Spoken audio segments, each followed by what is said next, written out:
Assalamualaikum warahmatullahi wabarakatuh. Alhamdulillah, alhamdulillahi rabbil alamin. Allahumma salli ala Muhammad wa ala ali Muhammad.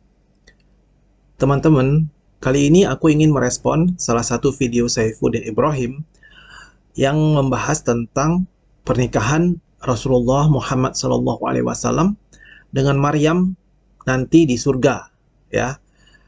Video si Saifuddin Ibrahim ini sebenarnya dia video merespon dari salah satu video wawancara terhadap Ustadz Felix Xiao, ya, yang berkaitan dengan masalah Holy Wings, ya. Nah, sekarang kita lihat videonya.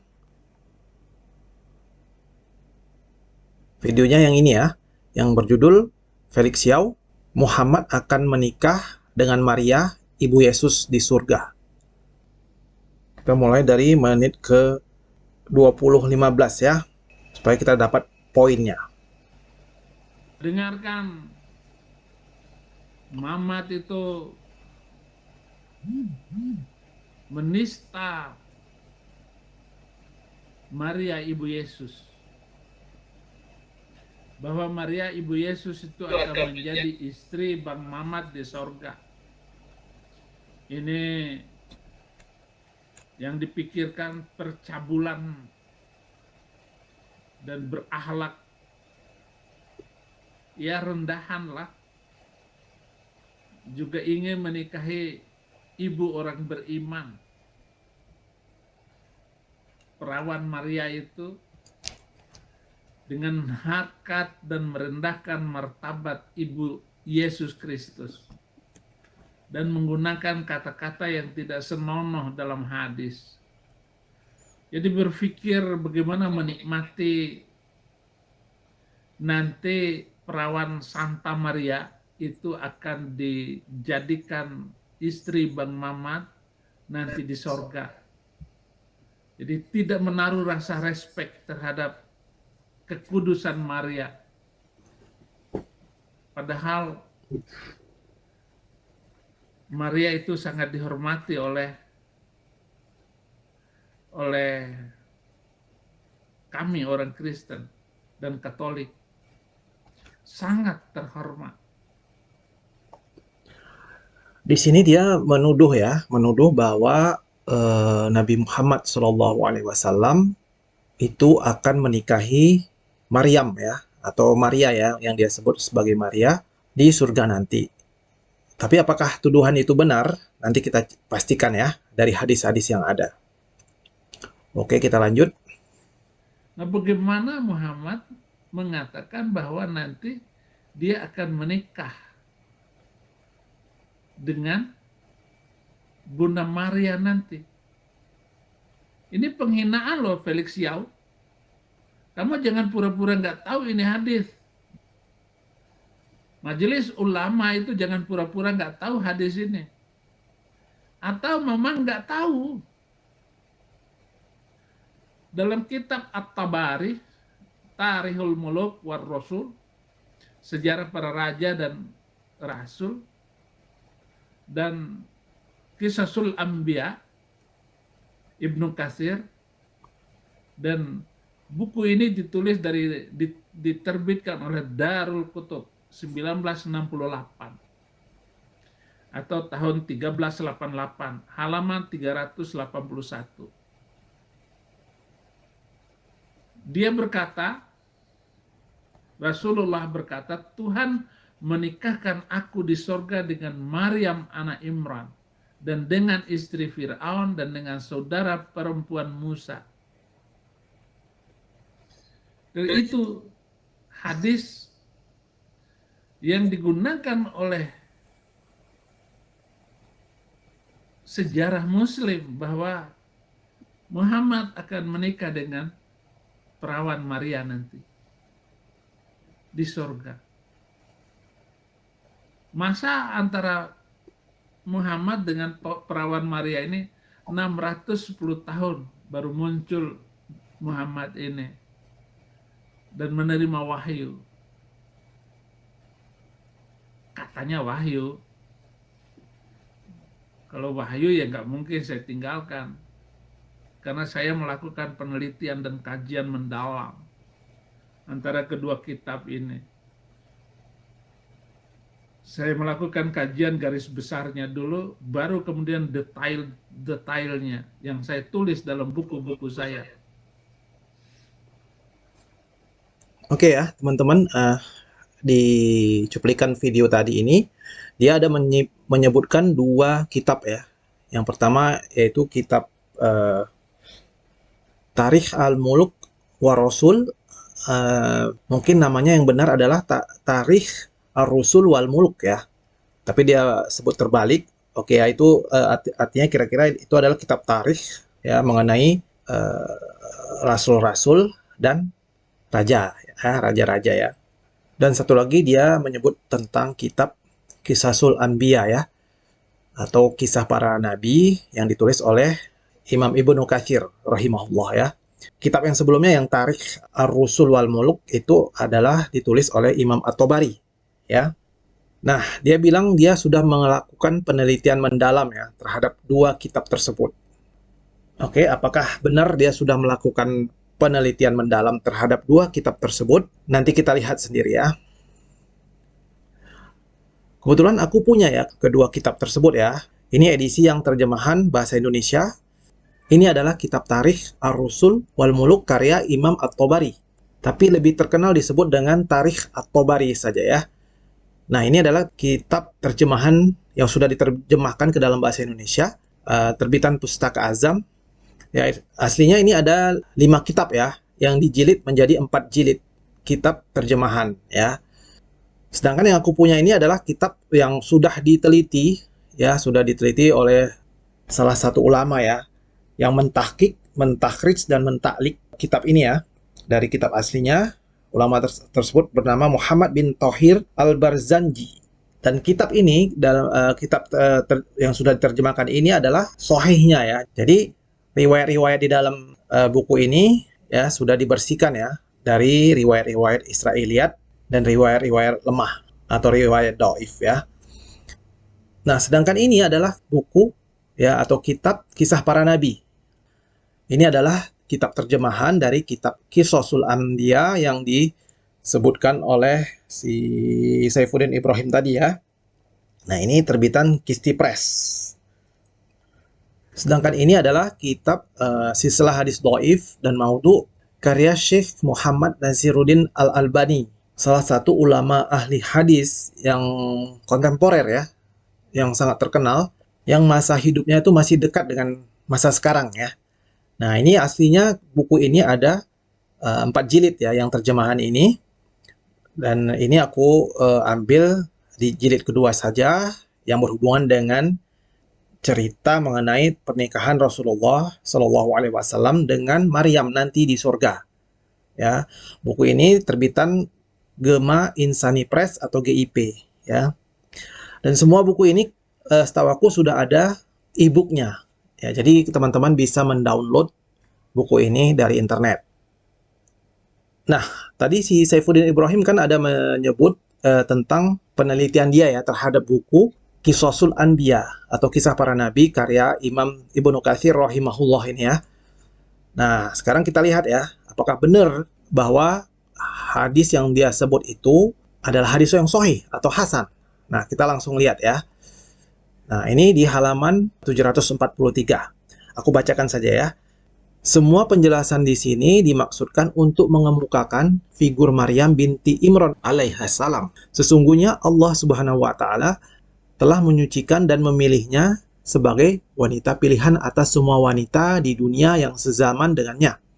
Akan tetapi, boleh jadi kelebihan dan keutamaannya atas semua wanita itu bersifat mutlak, sebagaimana yang telah kami kemukakan sebelumnya. Di dalam suatu hadis disebutkan bahwa Maryam nantinya akan dijadikan sebagai istri Nabi Shallallahu Alaihi Wasallam di surga, termasuk pula Asiyah binti Muzahim. Asiyah ini istrinya Fir'aun ya. Kami telah menyebutkan di dalam kitab Tafsir Ibnu Katsir dari sebagian ulama salaf bahwa pernyataan tersebut, Maryam dan Asiyah akan menjadi istri Nabi Shallallahu Alaihi Wasallam di surga, telah dikemukakan dalam penafsiran ayat thayyibati wa abkara, yang artinya yang janda dan perawan. Ini adalah potongan ayat dari Al-Quran surat At-Tahrim ayat 5. Nah, di sini ada nomor catatan kakinya, nomor 593. Ya, kita lihat di bawah ini ada catatan kakinya. Redaksi lengkap ayatnya berbunyi, jika Nabi Muhammad SAW menceraikan kalian, boleh jadi Tuhannya akan memberi ganti kepadanya dengan istri-istri yang lebih baik daripada kalian, yaitu istri-istri yang patuh, yang beriman, yang taat, yang bertobat, yang mengerjakan ibadah, yang berpuasa, yang janda, dan yang perawan. Ulama berkata, as-sayyib yang janda adalah Asiyah, dan di antara yang perawan, al-abkar adalah Maryam binti Imran. Kami Ibnu Katsir telah menyebutkan hal ini pada pembahasan akhir surat At-Tahrim di dalam kitab tafsir kami. Wallahu a'lam. Tapi setelah aku cek, ya, di kitab tafsir Ibnu Katsir, penafsiran seperti ini sudah tidak ada lagi ya di dalam kitab tafsir Ibnu Katsir yang sudah diteliti para ulama pentakhrij ya. Nah, kenapa demikian? Nanti akan kita ketahui jawabannya ya. Kita lanjut. Tabarani berkata, ini Imam Tabarani berkata, Abdullah bin Najiyah menceritakan kepada kami, Muhammad ibn Sa'ad al-Aufi menceritakan kepada kami, ayahku menceritakan kepadaku, pamanku Husain memberitahu aku, Yunus ibn Nafi menceritakan kepada kami dari Sa'ad ibn Junadah, yaitu Al-Aufi, ia berkata, Rasulullah SAW bersabda, sesungguhnya Allah akan menikahkan aku di surga dengan Maryam binti Imran, istri Fir'aun, Asiyah, dan saudara perempuan Musa. Hadis riwayat Tabrani. Ya, di sini ada catatan kaki 594. Langsung kita lihat ya catatan kakinya. As-Suyuti juga menyebutkannya di dalam kitab Al-Jami' Asy-Shaghir, hadis nomor 1744. Dan ia menyatakan bahwa hadis ini dhaif atau lemah. Oke? Nah, kemudian kita lanjut lagi. Hadis di atas juga direwayatkan oleh Abu Ja'far Al-Uqaili dari hadis Abdun Nur dengan hadis yang serupa. Kemudian ia menambahkan redaksi hadisnya, lalu aku perawi berkata, semoga engkau berbahagia, wahai Rasulullah. Kemudian Al-Uqaili berkomentar, hadis ini tidak terjaga kesohihannya. Oke?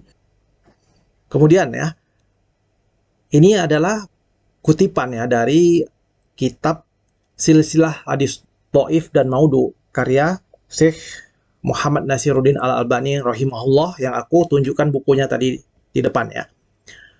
Nah, itu artinya bahwa hadis ini ya, hadis mengenai pernikahan Rasulullah SAW dengan Maryam binti Imran di surga nanti termasuk dalam hadis dhaif atau maudhu ya. Nah, aku bacakan. Ini ada di hadis nomor 812 di buku ini. Wahai Aisyah, tidakkah engkau tahu bahwa Allah akan mengawinkanku kelak di surga dengan Maryam binti Imran, Kulthum, saudari perempuan Musa, dan istrinya Fir'aun atau Asiyah. Nah, ini ada keterangan dari hasil penelitian oleh Syekh Al-Albani. Riwayat ini mungkar. Oke? Jelas ya, riwayat ini mungkar. Diriwayatkan oleh Abu Ash-Shaykh dalam At-Tarikh halaman 288 dengan sanad dari Abu Ar-Rabi As-Samti dari Abdun Nur bin Abdillah bin Sinan dari Yunus bin Su'aib dari Abu Umamah radhiyallahu an yang dimarfu'kannya.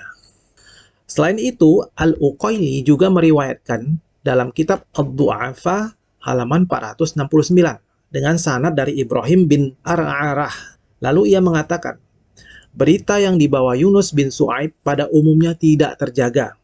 Bahkan Imam Bukhari telah menyatakannya sebagai salah seorang perawi sanad yang mungkar. Oke. Dengan demikian, yang mengambil hadis dari Yunus menurut saya justru lebih buruk atau paling tidak setaraf dengannya. Az-Zahabi dengan tegas menyatakannya sebagai pendusta, kemudian dituduhnya telah memalsukan riwayat. Wallahu a'lam. Oke? Jadi jelas di sini ya, bahwa hadis mengenai pernikahan Rasulullah Shallallahu Alaihi Wasallam nanti di surga dengan Maryam binti Imran adalah hadis yang dhaif, bahkan mungkar. Oke. Nah, mengenai tidak ada lagi ya riwayat tentang hadis pernikahan Rasulullah Shallallahu Alaihi Wasallam dengan Maryam di surga di dalam kitab tafsir Ibnu Katsir, itu karena riwayat tersebut adalah riwayat dhaif, bahkan dikategorikan sebagai mungkar. Nah, demikian juga di dalam kitab Sahih Tarikh At-Tabari ya, yang aku tunjukkan di awal-awal video ya, sudah tidak ada lagi riwayat tersebut karena kitab tersebut adalah kitab Sahih Tarikh At-Tabari ya. Jadi kitab tersebut hanya mengutip riwayat-riwayat yang hasan atau sahih ya. Untuk riwayat dhaif ataupun maudhu tentu tidak akan dimasukkan lagi ke kitab tersebut. Itulah mengapa sesudah aku cek di kitab Sahih Tarikh At-Tabari tersebut, aku tidak menjumpai lagi riwayat tentang pernikahan Rasulullah Shallallahu Alaihi Wasallam dengan Maryam binti Imran di surga nanti ya. Kita kembali kepada keterangan si Saifuddin Ibrahim tadi, bahwa dia sudah meneliti ya dua kitab ini ya, kitab Tarikh Ar-Rusul wal Mulk dan kitab Qisasul Anbiya. Nah, jadi ini kesannya jadi agak aneh ya. Kenapa? Dia mengatakan bahwa dia sudah meneliti. Yang namanya meneliti itu tentu sangat mendetil gitu ya, mendetil memeriksa kebenaran suatu perkara gitu ya. Apa latar belakangnya? Kemudian kalau berhubungan dengan hadis, apa asbabul wurudnya ya dari hadis tersebut. Nah, dengan fakta dan kenyataan yang aku sebutkan ini ya, berdasarkan dalil-dalil dari kitab yang disebut si Saifuddin tersebut, jelas sekali dia tidak melakukan penelitian apapun terhadap hadis ini.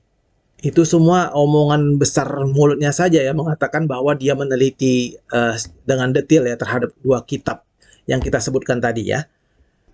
Jadi disinilah ya bisa dibilang ya, dia kembali menunjukkan kebahlulan atau kebodohan dia di publik ya. Dan orang seperti ini ya, orang yang bermulut besar dengan cerita-cerita fantastis, tetapi ternyata tidak sesuai fakta. Oke. Jadi si Udin ini ya, karena kebodohannya ya, dia sudah memfitnah Ustadz Felix Xiao, memfitnah MUI, ya Majelis Ulama Indonesia, bahkan memfitnah Rasulullah Shallallahu Alaihi Wasallam. Ya. Aku agak bertanya-tanya juga ya, apakah di agama mereka memang tidak diajarkan tentang rasa malu ya? Dia berkoar-koar hampir 1 jam, tapi isinya cuma fitnah dan pamer kebodohan saja ya. Nah, demikian ya teman-teman pembahasanku kali ini. Semoga bisa menjadi tambahan ilmu buat kita semua ya, terutama buat diriku sendiri. Ya, semoga bermanfaat juga untuk menambah keimanan kita ya terhadap Islam. Sekaligus bermanfaat juga untuk bisa makin membentengi diri kita ya, terutama bagi teman-teman yang mungkin masih awam terhadap Islam ya, sehingga tidak terpengaruh oleh video-video yang dibuatnya ya untuk menggoyahkan iman Islam kita. Terima kasih, dukung terus channel-channel Muslim ya, termasuk channelku ini, supaya dakwah Islam ya di dunia maya berkembang terus ya. Wallahu a'lam bishawab. Wassalamualaikum warahmatullahi wabarakatuh.